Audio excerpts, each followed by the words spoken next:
Having two dads offered me the choice of contrasting points of view, one of a rich man and one of a poor man. I had two fathers, a rich one and a poor one.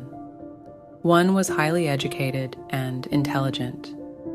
He had a PhD and completed 4 years of undergraduate work in less than 2 years. He then went on to Stanford University, the University of Chicago, and Northwestern University to do his advanced studies, all on full financial scholarships. The other father never finished the 8th grade. Both men were successful in their careers, working hard all their lives. Both earned substantial incomes, yet one always struggled financially. The other would become one of the richest men in Hawaii. One died leaving tens of millions of dollars to his family, charities, and his church. The other left bills to be paid. Both men were strong, charismatic, and influential. Both men offered me advice, but they did not advise the same things. Both men believed strongly in education, but did not recommend the same course of study. If I had had only one dad, I would have had to accept or reject his advice. Having two dads offered me the choice of contrasting points of view, one of a rich man and one of a poor man. Instead of simply accepting or rejecting one or the other, I found myself thinking more, comparing, and then choosing for myself. The problem was that the rich man was not rich yet, and the poor man was not yet poor. Both were just starting out on their careers, and both were struggling with money and families. But they had very different points of view about money. For example, one dad would say, "The love of money is the root of all evil." The other said, "The lack of money is the root of all evil." As a young boy, having two strong fathers both influencing me was difficult. I wanted to be a good son and listen, but the two fathers did not say the same things. The contrast in their points of view, particularly about money, was so extreme that I grew curious and intrigued. I began to start thinking for long periods of time about what each was saying. Much of my private time was spent reflecting, asking myself questions such as, "Why does he say that?" And then asking the same question of the other dad's statement. It would have been much easier to simply say, "Yeah, he's right. I agree with that." Or to simply reject the point of view by saying, "The old man doesn't know what he's talking about." Instead, having two dads whom I loved forced me to think and ultimately choose a way of thinking for myself.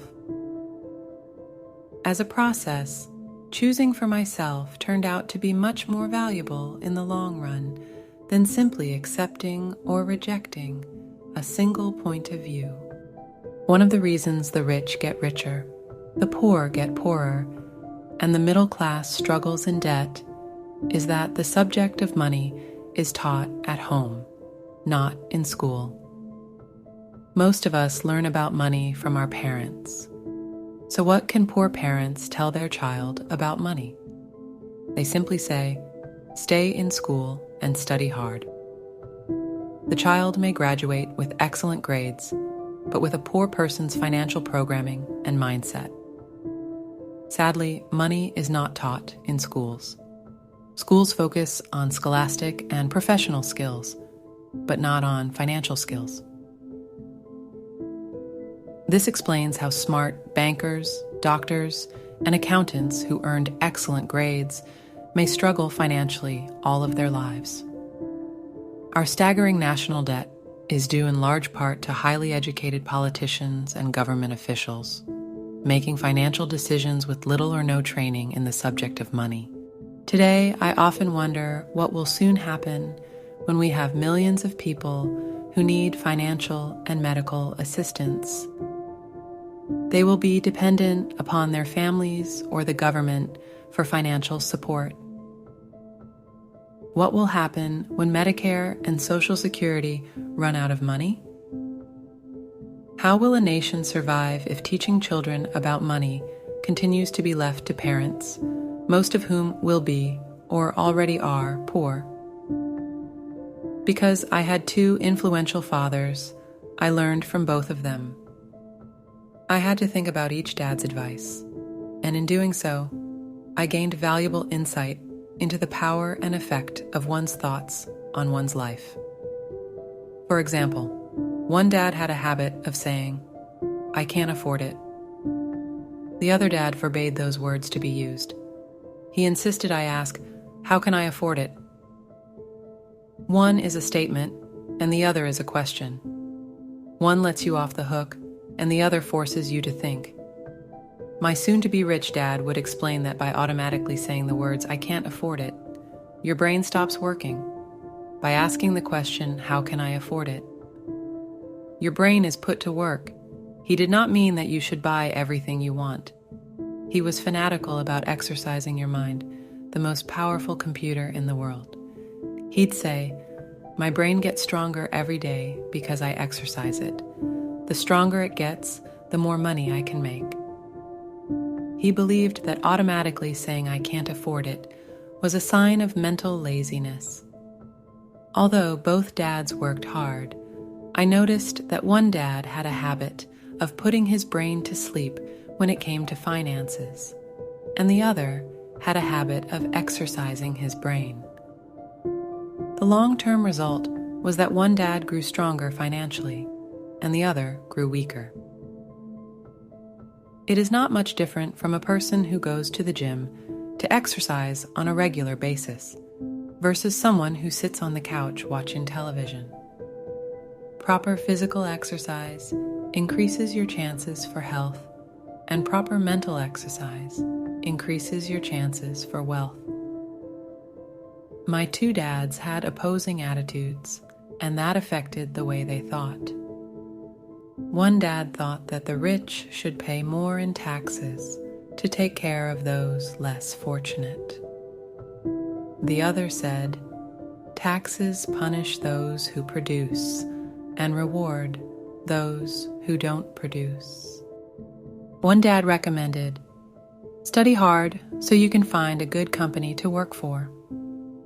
The other recommended, "Study hard so you can find a good company to buy." One dad said, "The reason I'm not rich is because I have you kids."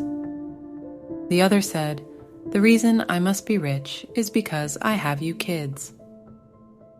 One encouraged talking about money and business at the dinner table, while the other forbade the subject of money to be discussed over a meal. One said, "When it comes to money, play it safe. Don't take risks." The other said, "Learn to manage risk." One believed, "Our home is our largest investment and our greatest asset." The other believed, "My house is a liability, and if your house is your largest investment, you're in trouble." Both dads paid their bills on time, yet one paid his bills first, while the other paid his bills last. One dad believed in a company or the government taking care of you and your needs. He was always concerned about pay raises, retirement plans, medical benefits, sick leave, vacation days, and other perks. He was impressed with two of his uncles who joined the military and earned a retirement and entitlement package for life after 20 years of active service. He loved the idea of medical benefits and PX privileges the military provided its retirees. He also loved the tenure system available through the university. The idea of job protection for life and job benefits seemed more important, at times, than the job. He would often say, "I've worked hard for the government, and I'm entitled to these benefits." The other believed in total financial self-reliance. He spoke out against the entitlement mentality and how it created weak and financially needy people. He was emphatic about being financially competent. One dad struggled to save a few dollars. The other created investments. One dad taught me how to write an impressive resume so I could find a good job. The other taught me how to write strong business and financial plans so I could create jobs. Being a product of two strong dads allowed me the luxury of observing the effects different thoughts have on one's life. I noticed that people really do shape their lives through their thoughts. For example, my poor dad always said, "I'll never be rich," and that prophecy became reality. My rich dad, on the other hand, always referred to himself as rich. He would say things like, "I'm a rich man, and rich people don't do this." Even when he was flat broke after a major financial setback, he continued to refer to himself as a rich man. He would cover himself by saying, "There is a difference between being poor and being broke. Broke is temporary. Poor is eternal." My poor dad would say, "I'm not interested in money," or "Money doesn't matter." My rich dad always said, "Money is power." The power of our thoughts may never be measured or appreciated, but it became obvious to me as a young boy that it was important to be aware of my thoughts and how I expressed myself. I noticed that my poor dad was poor, not because of the amount of money he earned, which was significant, but because of his thoughts and actions. As a young boy having two fathers, I became acutely aware of being careful about which thoughts I chose to adopt as my own. Should I listen to my rich dad or to my poor dad?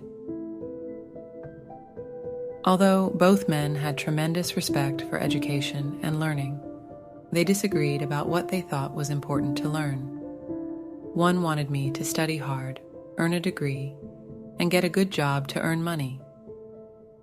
He wanted me to study to become a professional, an attorney, or an accountant, and to go to business school for my MBA. The other encouraged me to study to be rich, to understand how money works, and to learn how to have it work for me. "I don't work for money," were words he would repeat over and over. "Money works for me." At the age of 9, I decided to listen to and learn from my rich dad about money. In doing so, I chose not to listen to my poor dad, even though he was the one with all the college degrees. A lesson from Robert Frost. Robert Frost is my favorite poet. Although I love many of his poems, my favorite is The Road Not Taken. I use its lesson almost daily. The road not taken. Two roads diverged in a yellow wood, and sorry I could not travel both. And be one traveler, long I stood and looked down, one as far as I could, to where it bent in the undergrowth. Then took the other as just as fair, and having perhaps the better claim, because it was grassy and wanted wear, though as for that the passing there had worn them really about the same, and both that morning equally lay, in leaves no step had trodden black. Oh, I kept the first for another day, yet knowing how way leads on to way, I doubted if I should ever come back. I shall be telling this with a sigh, somewhere ages and ages hence. Two roads diverged in a wood, and I took the one less traveled by, and that has made all the difference. Over the years, I have often reflected upon Robert Frost's poem. Choosing not to listen to my highly educated dad's advice and attitude about money was a painful decision, but it was a decision that shaped the rest of my life. Once I made up my mind about whom to listen to, my education about money began. My rich dad taught me over a period of 30 years, until I was 39 years old. He stopped once he realized that I knew and fully understood what he had been trying to drum into my often thick skull. Money is one form of power, But what is more powerful is financial education. Money comes and goes, but if you have the education about how money works, you gain power over it and can begin building wealth. The reason positive thinking alone does not work is because most people went to school and never learned how money works, so they spend their lives working for money. Because I was only 9 years old when I started, the lessons my rich dad taught me were simple. And when it was all said and done, there were only 6 main lessons, repeated over 30 years. This book is about those 6 lessons, put as simply as possible, just as simply as my rich dad put forth those lessons to me. The lessons are meant not to be answers, but guideposts that will assist you and your children to grow wealthier no matter what happens in a world of increasing change and uncertainty.